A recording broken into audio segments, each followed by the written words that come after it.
मैं इसीलिए बहुत कैटेगरिकली पूछना चाहता हूं कि अगर शिक्षा विभाग में कोई अधिकारी रहते हुए राजेंद्र कुमार जी ने घोटाला किया था तो आज के मुख्यमंत्री के दफ्तर में छापे मार के उनकी साइन की हुई फाइलें क्यों सील की जा रही हैं?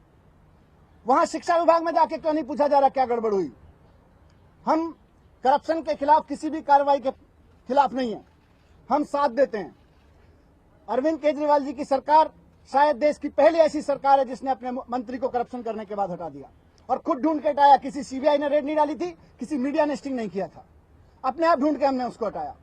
हमने अपने एक ऑफिसर के बारे में जब शिकायत मिली, सीनियर मोस्ट ऑफिसर के बारे में, अपने कुछ साथियों को कह के खुद उसका स्टिंग कराया, उसके सीबीआई के पास इंफॉर्मेशन डलवाई। 250 करोड़ रुपए का पुल 150 करोड़ रुपए में बनवाया, 100 करोड़ का भ्रष्टाचार रोका, वरना जनता का पैसा भ्रष्टाचार में चला जाता।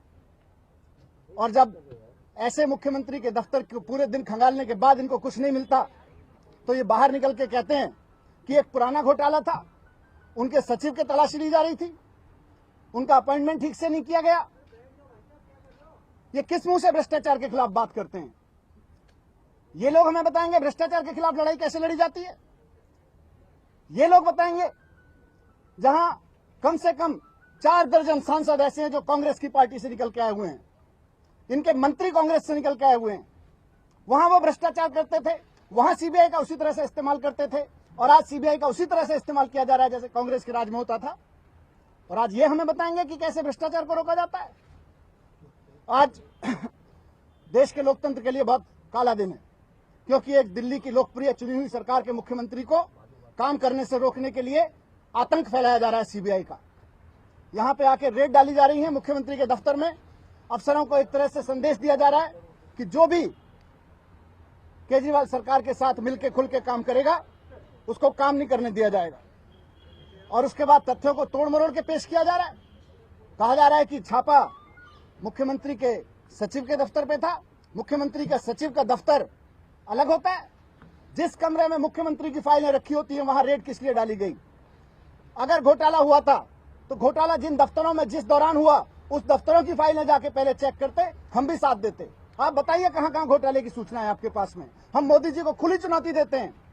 पिछले 9 महीने की सरकार और पिछले 15 साल की सरकार, सबके भ्रष्टाचार की बताइए हमें, हम आपको फाइलें पहुंचाएंगे। किसी भी जहां भी छिपाई होंगी फाइलें, जहां भी रखी होंगी, हम खुद फाइलें निकाल के देंगे।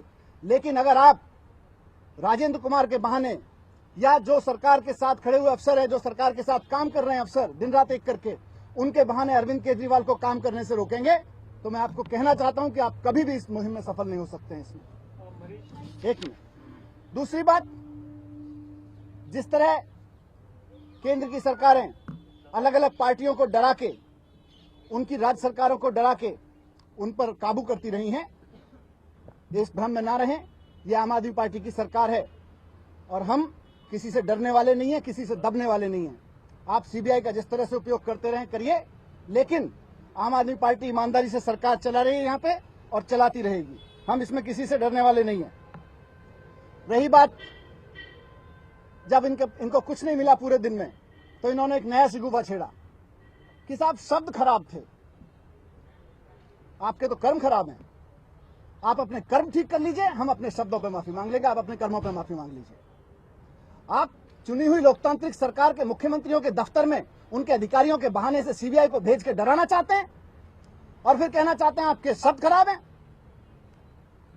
हम तो गांव के लोग हैं, सीधे साधे लोग हैं, हमारे शब्द खराब हो सकते हैं, लेकिन आप देश की केंद्र सरकार में बैठे हुए लोकप्रिय प्रधानमंत्री हैं, लोकप्रिय सरकार के मंत्री हैं। आपके कर्म क्यों खराब हैं? आप अपने कर्मों पे माफी मांग लीजिए, हम भी अपने शब्दों पे माफी मांग लेंगे। राजेंद्र कुमार को लेकर आपका क्या स्टैंड है? कैसे अधिकारी जिन पे सीबीआई की रेड पड़ी, किसी मामले में पुराना ही मामला हो, जब भी आरोप भ्रष्टाचार को लेकर हमारा स्टैंड क्लियर है। दिल्ली सरकार का कोई चपरासी, कोई आईएएस अधिकारी, मुख्यमंत्री, मंत्री, कोई एमएलए, कोई भी भ्रष्टाचार करेगा, स्टैंड हमारा एक साथ है, उसको जेल में होना चाहिए। लेकिन किसी व्यक्ति के कंधे पे बंदूक रख के अगर मुख्यमंत्री के दफ्तर की फाइलों को खंगाला जाएगा तो हम बताएंगे कि उसका सच क्या है। हम उसके बाद हमें कहेंगे कि ये राजनीतिक वेंडेटा है। एक मुख्यमंत्री कार्रवाई घर पे भी छापा पड़ा था जिस दिन उनके बेटी की शादी थी, तो क्या वो मामला भी आप उसी तरीके का मानते हैं और क्या तब भी सीबीआई गलत थी, क्या तब भी मोदी तानाशाही कर रही है? मैं आपको स्पष्ट कह रहा हूं कि जिस तरह से कांग्रेस सीबीआई का मिसयूज करती रही है, बीजेपी आज उसी तरह से सीबीआई का मिसयूज कर रही है। और मैंने कहा, साफ साफ कहा है कि क्यों, और मैं फिर से कह रहा हूं कि मुख्यमंत्री जिन फाइलों पे कल साइन करके आए उसमें सीबीआई की क्या दिलचस्पी है? उस कमरे में जाके क्यों रेड मार रहे हो जहां एफिडेविट्स रखे हुए हैं, जहां मुख्यमंत्री का सारा कामकाज होता है, जिस कमरे से, उस पर रेड डाल के आप कह रहे हो कि मुख्यमंत्री के दफ्तर पे छापा नहीं मार रहे हम लोग?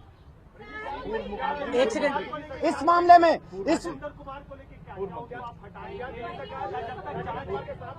आप लाइए, तथ्य लाइए। आप केजरीवाल के खिलाफ तथ्य लाइए, उनके खिलाफ भी एक्शन होगा, लेकिन मेरे खिलाफ तथ्य लाइए, एक्शन होगा।